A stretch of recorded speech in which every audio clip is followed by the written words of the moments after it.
Good afternoon, and welcome to the 2025 North Carolina Honors Orchestra Concert. I'm Veronica Moscoso, the current NCMEA Orchestra Section Chair, and before I turn over this performance to our event chair, Cole Freeman, I'd like to take a moment to present the annual awards as voted on by the orchestra section.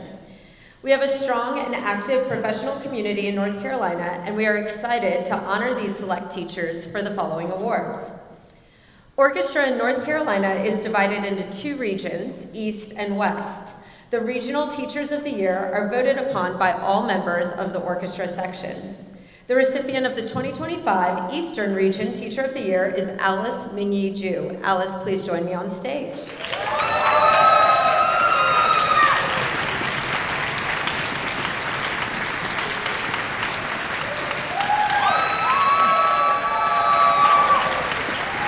Ms. Ju is a Taiwanese-American violinist from North Carolina and has earned degrees from the University of Maryland and the University of North Carolina at Chapel Hill. She is currently the Director of Orchestras at Enloe Magnet High School in Raleigh and has previously taught in Cary, North Carolina, Farmington Hills, Michigan, and Fairfax County Schools, Virginia. Her ensembles perform regularly in school and the community, and many students have been accepted to local, regional, state, and national honors orchestras. Ms. Ju is an active violinist and plays with the Chamber Orchestra of the Triangle and the Magnolia String Quartet. She conducts the new Red and White String Orchestra at NC State University and is on the faculty of the North Carolina Chamber Music Institute. In her free time, Ms. Ju enjoys spending time with friends and family, her husband Jonathan, who I think is here this afternoon, traveling, attending live sporting events, good food, and all things matcha. Congratulations, Alice.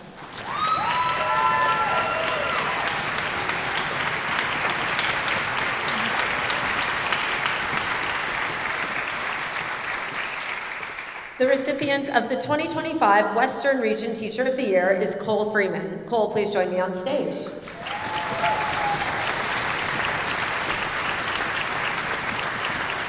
Mr. Freeman is the orchestra director at Myers Park and David W. Butler High Schools in Charlotte, where he teaches orchestra classes, chamber music, and AP music theory. His orchestras have consistently received superior ratings at adjudicated events, and he has had many students accepted into local, regional, state, and national level honors orchestras. Earlier this year, the Myers Park Chamber Orchestra competed in the National Orchestra Festival at the ASTA Conference in Atlanta, Georgia. Mr. Freeman is a graduate of UNC Greensboro and an active violinist, performing in multiple professional orchestras across North Carolina. He founded his own string quartet, the Linden Quartet, which performs regularly in the Charlotte area. He is also, you might have noticed, the current chairperson of the North Carolina Honors Orchestra. Outside of music, Mr. Freeman holds a black belt and multiple national championships in judo. He enjoys running long distances and has qualified for the Boston Marathon, which he will run in 2026. He most of all enjoys spending time with his family, his wife Tori, and their sons, Gray and Blake. Congratulations, Cole.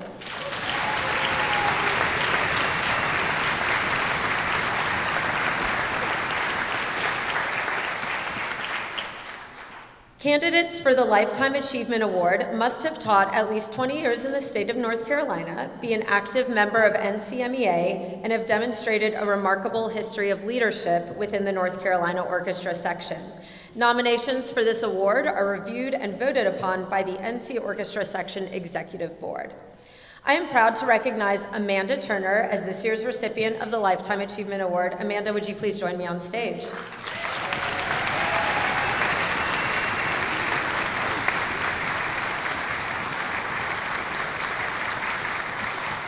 Ms. Turner is entering her 27th year teaching and serves as orchestra director at Ardrey Kell and East Mecklenburg High Schools in Charlotte.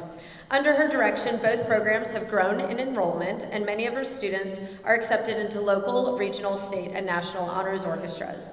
Both programs have performed for the NCMEA conference and regularly perform in the Charlotte community. The Ardrey Kell Chamber Orchestra also competed in the 2023 National Orchestra Festival at the ASTA Conference in Orlando, Florida. As a leader in the North Carolina Orchestra section, Ms. Turner has served in multiple capacities at student events and is a past NC Orchestra section chair for NCMEA and a past NC ASTA president. She was the recipient of the Western Region Teacher of the Year in 2020. She's a graduate of UNC Greensboro, where she earned both her bachelor and master's degrees in music education, and she is a national board certified teacher. Ms. Turner plays viola regularly in the Charlotte area and currently performs with the Rock Hill Symphony, Salisbury Symphony, and Union Symphony orchestras. Apart from teaching, Ms. Turner enjoys spending time with her family, her husband Chad, and their children Addison and Asher, as well as with their dog Bella. Congratulations on this well-deserved honor. Thank you so much. Thank you.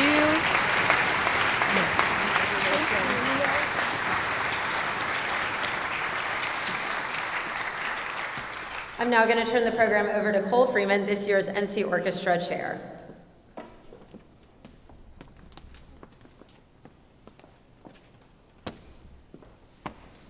Hello and welcome. My name is Cole Freeman, and I'm the chairperson of the North Carolina Honors Orchestra this weekend. We are so excited to have each and every one of you here with us today. Every year, string students who participate in the NC Honors Orchestra are given the opportunity to audition for summer music camp scholarships. This year, we have 3 students on stage who have won scholarships for summer music study. Students, please stand when I announce your name. The Brevard Music Center has provided 2 scholarships. One to Christiana Huang, viola, from Raleigh Charter High School. Her director is David Kovac.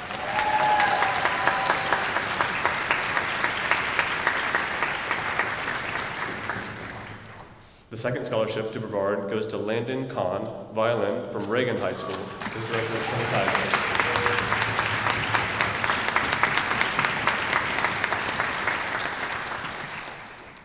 The Canon Music Camp at Appalachian State University has offered a scholarship to Ivor Hunt, viola, from Hendersonville High School. Her director is Amanda Grant.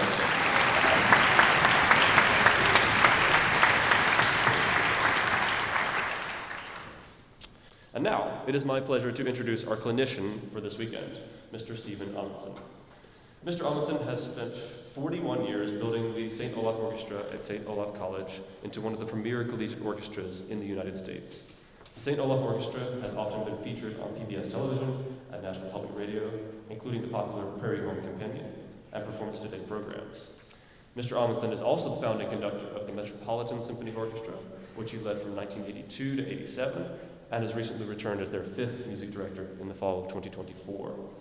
Known for his inspiring and passionate presence on the podium, Mr. Amundsen is a highly sought-after conductor, clinician, and adjudicator, having conducted all state honors orchestras just like our own in 27 different states. In a moment, we will welcome Mr. Amundsen to the stage, but first, I would like to recognize this year's concertmaster from the M.L. Nesbitt Discovery Academy under the direction of Dr. James Bailey. Please welcome to the stage, Dalton Howell.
that a great way to open a concert?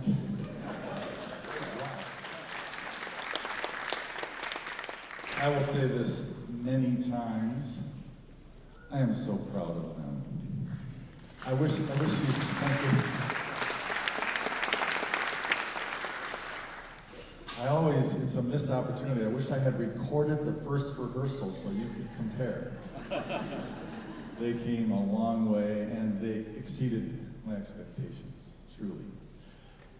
So the next piece is one that I wrote. It's called Gratia Viva, which is Latin for living in gratitude.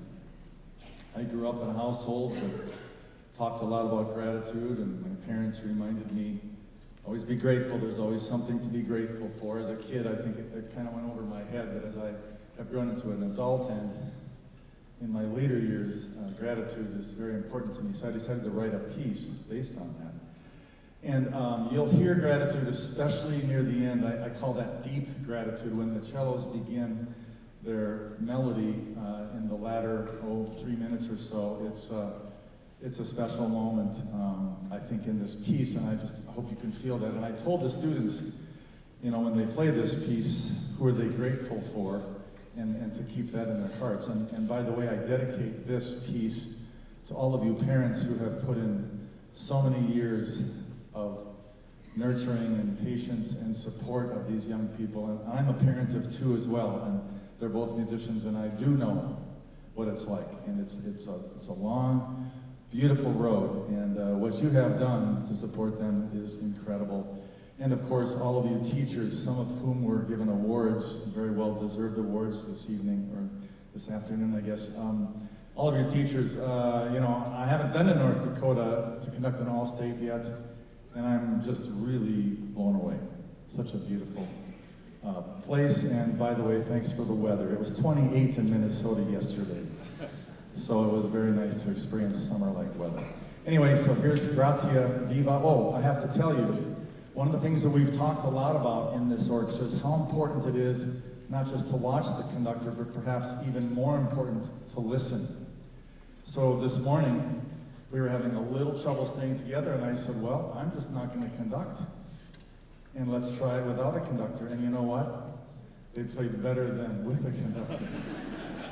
And I wanted to show this off today because they're extraordinary at their ability to listen and to work together. So I'm going to hop off the podium for a while. Don't be disturbed. They're still in good hands because their ears are on 100%. Gratia Viva.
By the way, that section of the piece is by far the most complicated. There's about 40 time changes in that little span. It's very complicated. I've never done anything quite that hard, asking the orchestra to do it alone. So that is quite an achievement, and weren't they great?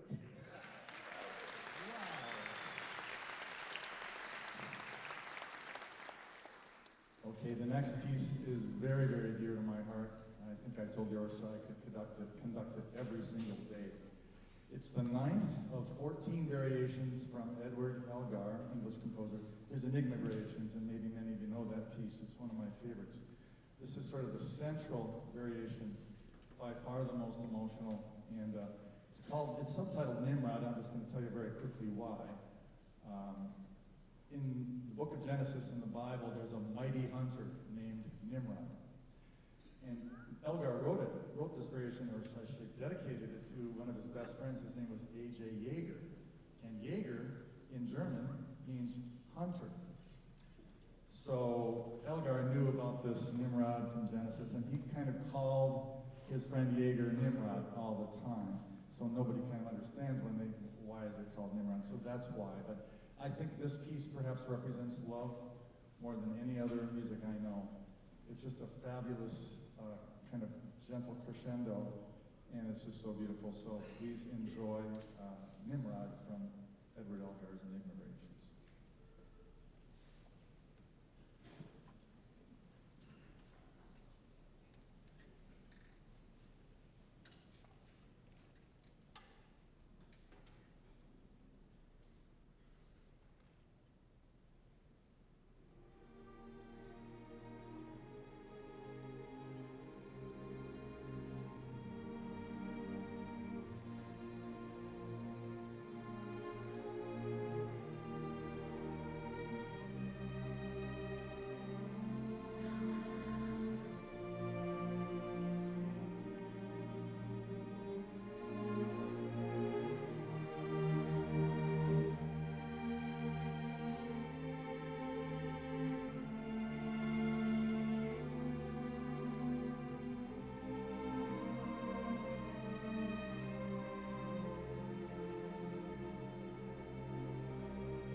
A lot of thank yous have already been made, but I want to just single out two individuals.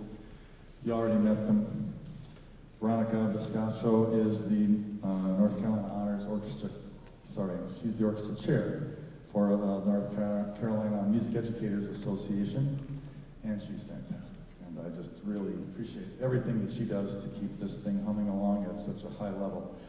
Also, the North Carolina Honors Orchestra Clinic Chair, the one who conducted the Star Spangled Banner so well, Cole Freeman.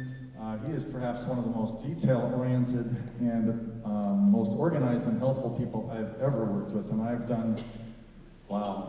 probably done almost 60 all-states in 27 states, and I've done hundreds of other festivals. And this guy, he's the very top. I'm just so appreciative of him. And I thank the parents and the teachers, and now I want to thank these students again. I pushed them pretty hard, I think they would say. I was pretty demanding. I tried to always keep a smile on my face. But that's why they pay me the small bucks. I mean, why they pay me. Just kidding. But, I'm here to stretch them and to teach them and to ask them to reach higher than they thought they could. And I really am just so proud of what they've accomplished. And can I just say this is one of my all-time favorite experiences because of what they invested in their great attitudes and their cheerfulness and coming up and talking to me. I mean, it was really just a grand experience for me, and so I am just very honored for this experience, and I'm going to remember this very, very fondly. Okay, now we end with this Conga del, Fuego Nuevo. I always mix up those two words, Fuego Nuevo, which basically means a conga dance for the new fire. And this was an old Aztec tradition where they let the fires burn out at a certain point, and then they started a bunch of new fires in the hope that the sun would continue to burn and that the future would be bright. So it's based on that old Aztec story. But it's just so much fun. You're going to love it. And thank you so much, and thank you so much. I am filled with gratitude, and I'll never forget this experience. Thank you so much, everyone.